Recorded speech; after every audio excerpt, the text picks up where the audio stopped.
Welcome to McPlum, simple solutions served daily. You start by verifying core prerequisites so the rest works.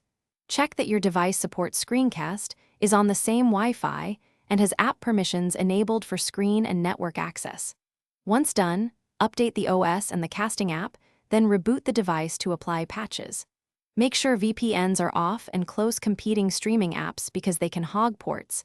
This prevents common conflicts. Now you're ready to initiate the cast with minimal interference. You now configure detailed settings to establish a stable connection.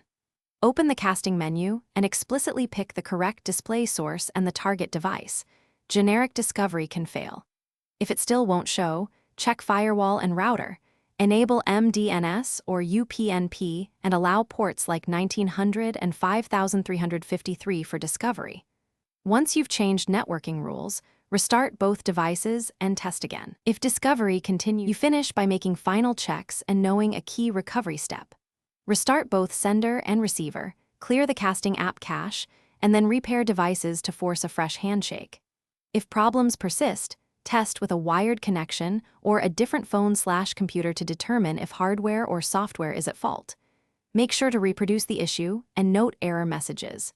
If nothing else works, factory reset the casting device and consult manufacturer logs. That reset often resolves corrupted state problems.